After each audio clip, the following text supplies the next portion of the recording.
All right, Sensation and Perception students, Dr. Tausman coming to you live from my house in Roanoke, Virginia. I'm here today on a Monday morning. We had some plumbing problems, so we have to have a new toilet put in.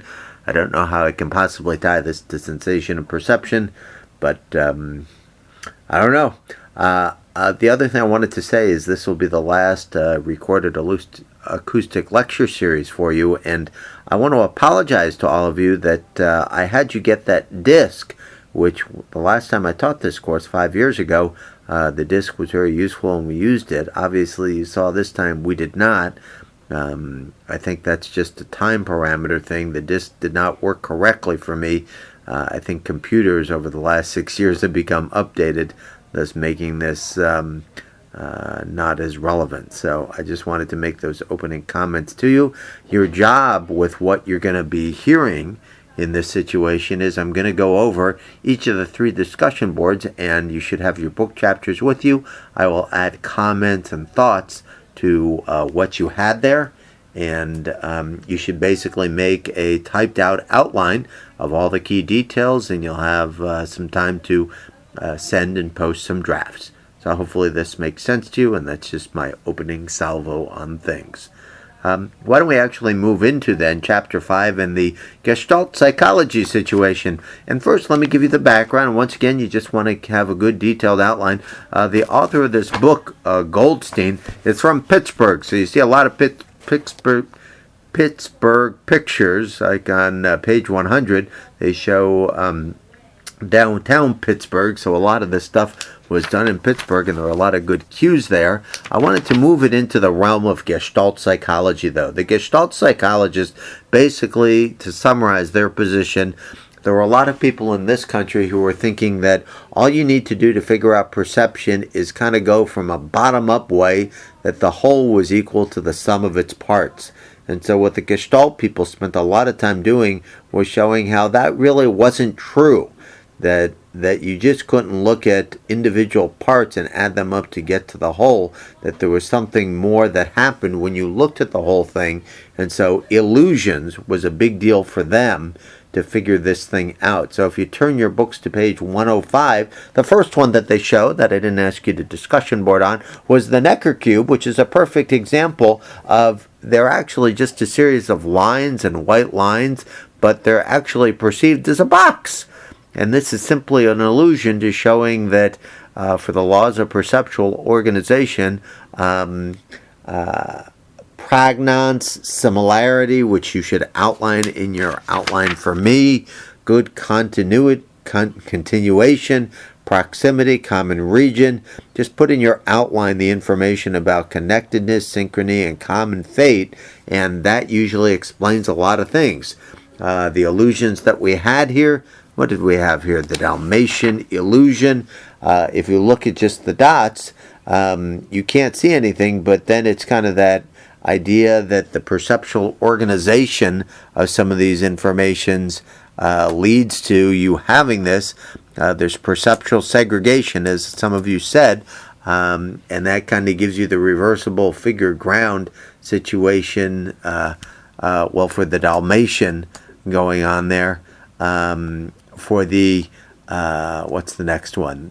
The face and the rock. Once again, as soon as you start looking for it, you can kind of see it there, and just map that to the book, once again, where you look at individual features and it doesn't come out. And then the final one was the face situation, and a lot of you correctly pointed out that this was perceptual segregation, reversible figure ground, that it really depends on what you focus on, and it's a reversible figure ground image that gives you these cues, and it depends on which ones you focus on that will really determine what you see here, and the brain will be basically functional during these various activities.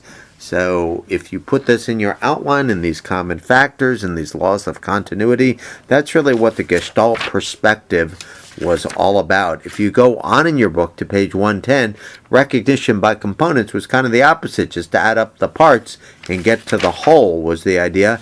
And that sometimes does work a little bit, but in general the Gestalt was using the illusions to show that the whole is very different than the sum of its parts. So hopefully that makes good sense to you, and that'll, actually I think I'll just keep going on here. We'll move to, what is it, chapter 8, the Gibsonian approach here. Let's see what we got here with chapter number 8 as I move my book. Actually, it's chapter number 7, the Gibsonian ecological approach. Picture of a bicycle rider on page, 154, that according to this approach kind of rejected the whole idea of let's look at illusions and break things down into stimulus and response and breaking things down. That according to Gibson, the figure on figure 7.1 on 157 is very important. It talked about the idea that we only perceive things because we are moving. We are moving in the optical array. And so the idea of optic flow across our eyes actually tells us things about what we're seeing. So that we have all these things as we watch the video, we see things moving, we walk around a hallway, and it's only by moving through the perceptual world that we can really understand things in the environment. So object perception, we have the focus of expansion, which your book talks about on 157, adds some information about that, the gradient of flow, and it's all of these cues which really give us the key information for understanding objects and how they are perceived in the world. Biological motion is a good example of this. You saw that little navigational thing of just lights moving, and it wasn't just the lights moving, but it was the fact that the lights were moving, and as you perceived these lights as moving, you could actually see that there was somebody walking. So it was the perception of lights moving in a synchronized way that you could tell the perception of objects there, hands and arms, that would basically determine this. So there are biological motion detectors in the brain. These things happen. The phi phenomenon as well. Actually, the phi phenomenon could be gestaltish as well, that dots are just moving and you're perceiving movement out of these dots that are just flashing on and off, which was another example of this.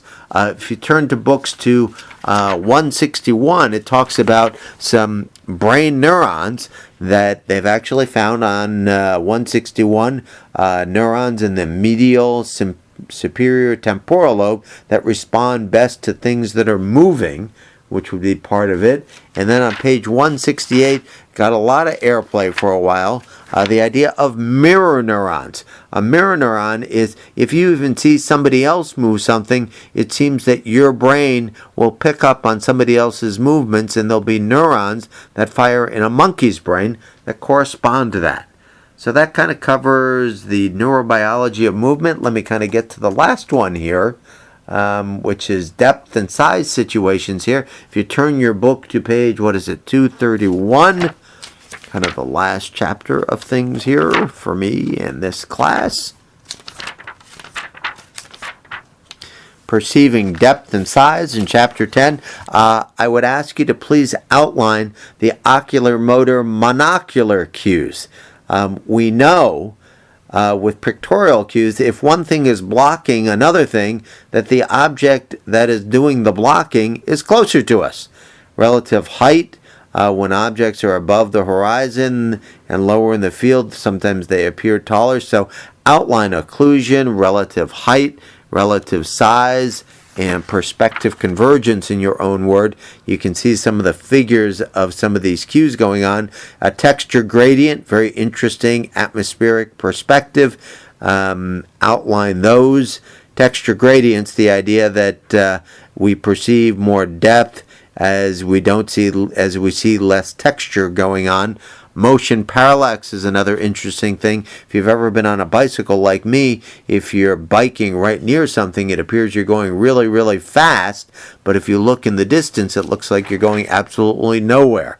I know when I used to take bike rides, I used to stare right near where I was so I could appear that I was going in a good, strong way. So those monocular cues would be important. On 249 of your book, it goes through and outlines the Mueller-Lyer illusion, and some of you basically said, yeah, it's misapplied size constancy, that the arrows on the end basically give us wrong cues, that the lines are of different length. And once again, this is kind of an illusion, but it's a size illusion to basically explain that things look different just because of the context that they occur in. Some of the comments that you guys had to say were very much appropriate to that. The Ponzo illusion, page 251, once again, the same kind of idea. The Ponzo illusion that things look bigger because it's misapplied scaling when they're further along. And that's a good example. The Ames room was another example of that, where it actually is the shape of the room is actually determining. It looks like one person is a lot taller than the other. And finally, last but not least, and probably a good place to end it, the moon illusion. We really don't have a good explanation of the moon illusion. Certainly characterize what your book had to say, the apparent distance theory, that because the moon, the elevated moon appears further away, maybe it's smaller it that way, and on the horizon, the visual angle on the horizon, and because it looks like it's cutting across all sorts of things, appears larger. So they have their explanations, but it doesn't really explain things terribly well. And so if you get anything from this class, the idea of looking at the moon next time on the horizon and trying to explain it is something useful to do. So basically, you'll get some time to write out a nice detailed outline of what I've covered here in the acoustic lecture, mapping that, sending an outline if you want to send me a draft of these things. If you had some of the comments that I made from your discussion board, because I did use a couple of student comments on these things and you feel like they're still useful, put it into your detailed outline. And the final thing I wanted to say, and I don't know if I shared this with you guys before, I am teaching a couple of other kind of neurobiology classes in the summer and the fall. In the summer and the fall, in particular, I'll be teaching health psychology in the summer and the fall. And sensation and perception I haven't taught in many, many years. It's kind of an esoteric type of class as far as how perception works. The health psychology class is much more about health and wellness and mind and body things. The other class I'll be teaching in the fall is basically neuroscience, physiological psychology, and that class really goes into a lot of brain disorders and problems and health behaviors as well. So if you're kind of interested in learning a little more than just this kind of esoteric sensation and perception stuff, those classes may be of interest. Once again, there'll be no tests in those classes. It'll be a situation of discussion boards on more relevant things for a week or two, and then I'll record more acoustic lectures. You can tell with this acoustic lecture, I was basically mapping right back to the book. On those acoustic lectures, I actually know a lot more information in the realms of health psychology, also in the realms of neuroscience, so I'll be adding a lot more of my own information to the acoustic follow-up lectures. The other course I sometimes occasionally teach is statistics, and I kind of take the same approach to that. So if you ever need that, check with your advisor, and we'll see if we can offer that even in a distance or a hybrid way as well. Thank you so much, and good luck with your outline, and that'll do it for today. Bye-bye.